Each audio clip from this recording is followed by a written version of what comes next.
Paz, igreja, tudo bem com vocês? Então, nesse vídeo de hoje eu vou começar uma série, compartilhando sobre alguns tópicos desse livro aqui que ele me marcou muito. Esse aqui, ó, John Bevere, A Isca de Satanás, A Armadilha Mortal à Ofensa. Esse livro eu ganhei de um evangelista no ano de 2013, Aqui tá até a dedicatória dele, E assim, me marcou, me influenciou muito. E certamente, se Deus ele tem algo grande na sua vida, concernente à tua chamada, à tua vocação, o inimigo ele vai tentar te remover disso, vai tentar te distrair, vai utilizar de várias armadilhas, comumente que ele usa para te tirar do propósito, da rota, daquilo que Deus ele tem para a sua vida. E eu vou começar aqui uma série, vou citar alguns pontos do livro, que me chamaram muita atenção. E esse livro realmente ele é maravilhoso, Alguns livros eu tô assim me desfazendo, tirando, Mas esse aqui eu não vou me desfazer porque ele foi de muita importância, E ele falou assim para mim, missionário, eu vou te dar esse livro aqui. Ele é um livro muito forte, E ele me deu esse livro e me deu uma Bíblia, esse evangelista. Hoje ele é um pastor, dirige uma igreja. Mas vamos aqui o livro, eu vou deixar o link dele aqui abaixo, se você quiser se sentir à vontade. Mas eu quero compartilhar aqui coisas muito importantes aqui nesse livro, amém? Eu quero falar sobre o orgulho. Aqui na página 104, ele vai falar, na 103, indo para 104, ele vai falar sobre o propósito do peneiramento. Olha só, eu vou ler aqui. O orgulho abriu a porta para que o inimigo entrasse e peneirasse Simão Pedro. A palavra peneirar é a tradução da palavra grega siniazo, que significa peneirar, sacudir em peneira, provar a fé de alguém por meio da agitação interior até as margens da destruição.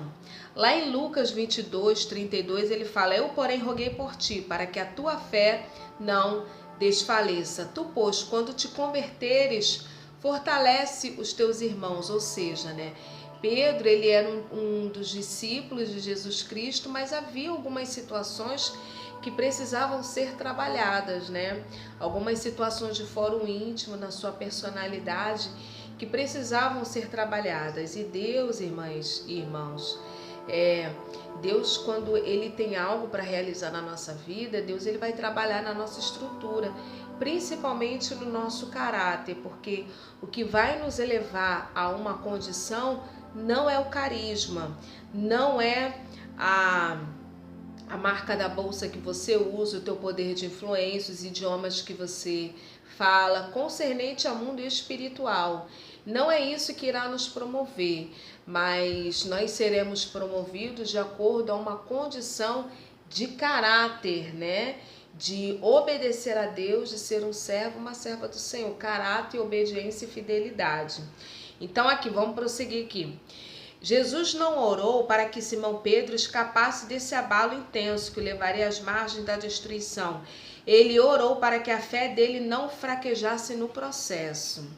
Olha aqui, a intenção do inimigo era destruir aquele homem de grande potencial, que havia recebido tantas revelações, mas Deus tinha um propósito diferente com esse abalo.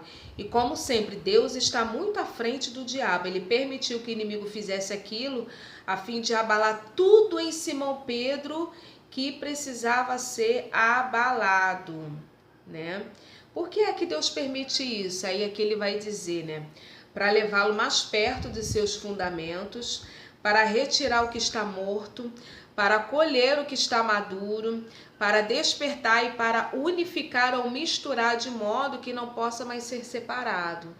Ou seja, amada igreja, existem situações na nossa vida, na nossa trajetória, em que Deus ele vai permitir determinadas circunstâncias para refinar esse nosso caráter. Jesus ele vai dizer, que aquele que ouve as minhas palavras e as pratica é semelhante a um homem, que edificou a sua casa sobre a rocha. E existem pessoas que frente a uma adversidade, a uma situação, um confronto, abandonam a fé e vai embora. Ou seja, o fundamento daquela pessoa não está em Cristo Jesus. Tem pessoas, esse livro fala sobre isso, né? E nesta série nós iremos ver. Esse livro, né, ele fala, tem pessoas que entram para uma igreja e saem daquela igreja por causa do pastor, da pastora, do líder, por causa... Realmente essa pessoa foi direcionada por Deus para aquela igreja, para aquele lugar? Será que é ali que Deus ele quer? Será que esse é o propósito que Deus ele quer, que nós venhamos a ficar olhando para seres humanos que são falhos, que são terrenos, né? Então, onde está o nosso fundamento? Então, o peneiramento de Deus, ele vem para realmente revelar o nosso caráter e onde estão firmadas as nossas bases, né? Tem pessoas que falam que é pecado. A pessoa não progride porque está em pecado, não. Né? Por isso que o nosso foco deve ser a palavra, né? Zacarias e Isabel, eles eram irrepreensíveis na presença do Senhor. Eles não tinham filhos, eram estéreis, né? A Isabel, ela era estéril. Jó era um homem reto, íntegro, né? E Deus permitiu, né? Tudo uma questão, né? de peneiramento, de refinamento. Então, ele vai falar aqui, ó. Qualquer pensamento ou atitude do coração que esteja arraigado no egoísmo ou no orgulho será refinado. Ele seria despertado para a sua verdadeira condição, que estava morto seria removido, e os frutos maduros seriam colhidos, trazendo para mais perto o seu verdadeiro fundamento. Pedro orgulhosamente retrucou as palavras de Jesus: Senhor, estou pronto para ir contigo, tanto para a prisão como para a morte. Essa declaração não nasceu do espírito, mas da sua autoconfiança, e ele não conseguia ver o prenúncio desse abalo. Irmãs, olha, nada toca mais o coração de Deus do que o nosso coração, né? Por isso que o salmista ele vai dizer, sobretudo que se deve guardar, guarde o teu coração, porque dele procede as saídas da vida, né? O salmista não, o sábio, né? Ele vai dizer isso. Se tem algo assim que nós precisamos ter muito cuidado é com o orgulho. O orgulho é um dos princípios, né, com que Satanás, né, Lúcifer, melhor dizendo, ele caiu devido ao orgulho. E sabe, irmãs, nós não podemos viver na nossa dependência. Aqui ele vai dizer que Pedro, né, orgulhosamente, ele falou, não, estou pronto para ir contigo. Irmãs, esses que falam que estão prontos, esses que batem nas tuas costas, no teu ombro, dizendo que está contigo, são esses que na primeira adversidade saem do propósito, saem da chamada, abandona a igreja, abandona a fé, abandona a amizade, abandona o casamento, abandona, né? Então, porque a pessoa tá dependendo em si próprio, e Deus ele não age na autossuficiência. Já viu aquelas pessoas, aqueles pregadores? Eu vou falar do, né? Pregado, não, porque eu preguei, porque eu fiz, porque aquilo não tá no espírito, amada igreja, não tá. Se tem algo assim que mexe muito comigo e que eu tenho muito medo, se você me perguntar, Raquel, o que você tem? Eu tenho medo desse negócio aqui de orgulho, de elogio. A pessoa, você ministra, né? Pela graça e pela misericórdia de Deus, né? Porque toda pregação você fica nervoso e você fica nervosa. Eu fico, eu quero sempre viver assim, porque eu estou na dependência de Deus. Não sou eu que falo, não é o meu preparo, mas é a graça e a misericórdia dele. Aí vem gente e bate nas tuas costas. Nossa, você pregou bem, que não sei o quê. Irmãs, isso a gente tem que ter muito cuidado para que isso não entre no coração. Aí entra a vaidade, entra o ego, entra o orgulho e o Espírito Santo já não trabalha mais. Então, aqui ele fala sobre isso aqui, ó.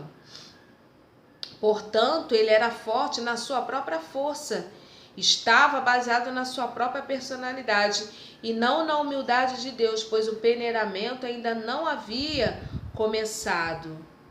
Alguns pensam que são as grandes coisas que fazem os homens tropeçarem. Em geral, são as coisas menores que nos abalam mais, e isso demonstra a futilidade da autoconfiança. Eu acredito que há uma linha muito tênue, né, da autoconfiança. Você deve primeiro depender de Deus e do Espírito Santo. A autoconfiança ela deve vir de você tomar uma atitude, um posicionamento. Não, vou sentar e vou gravar o vídeo. Mas a dependência do que eu vou falar, de como que eu vou pregar, de como que eu vou agir, Tudo isso deve ser na dependência do Espírito Santo. Então, que o Senhor nos ajude, tenha misericórdia, porque não é na força nossa, não é por força, não é por violência, mas é pelo Espírito, diz o Senhor. Que Deus nos abençoe. Paz.